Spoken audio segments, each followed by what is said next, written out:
और इस बहरूपिये को मिटाने का।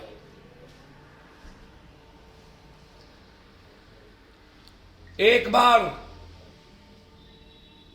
यदि नाग को आपने छेड़ा है तो उसे छोड़िएगा नहीं।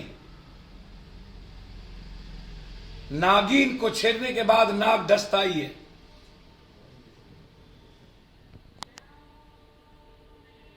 यह वही नाग और नागिन वाली कथा है। इसलिए अब इस पर भरोसा नहीं किया जा सकता, विश्वास नहीं किया जा सकता। और ये देश के 130 करोड़ लोगों की जीत है। मजबूत संकल्प के साथ हम किसानों ने जो सपने देखे थे, हम आगे बढ़े हैं। ये अधूरी जीत है, हमें और भी कुछ करना है। धन्यवाद।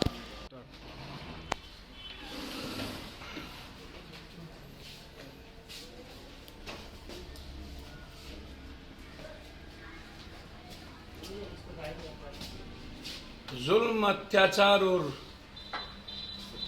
क्रूरता की हद पार करने वाली ये सरकार, हजारों शहादत,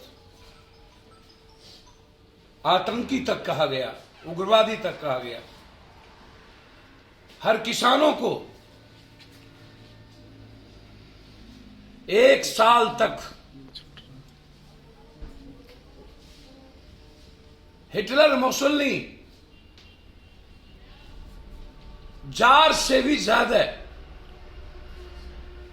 क्रूर मजाक किए गए। क्या क्या यातनाएं नहीं सही।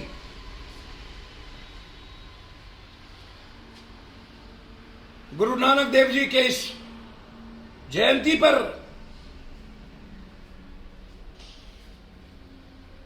जो आज क्रूर शासक ने कृषि कानून वापस लिए, यह उस शहादत की जीत है, या उस संकल्प की जीत है, या उस उम्मीद की जीत है, या उस सपनों की जीत है, वह या उस मां बहनों की जीत है जिसने हिंदुस्तान की आजादी के इतिहास में कभी 84 लोगों ने फांसी पर लटके थे। 4-4 बच्चे हमने जुल्म के खिलाफ चिनार में चुना दिए गए थे। शायद मोदी जी भूल गए थे पंजाब, बंगाल, उड़ीसा, हरियाणा, पश्चिमी उत्तर प्रदेश के इतिहास को। डर और खौफ ने आज इन्हें मजबूर किया है। जीत का डर, हारने का खौफ, मुंह में राम बगल में छोड़ी, नहीं हो कम तो थोरम थोड़ी। एक ऐसा प्राइम मिनिस्टर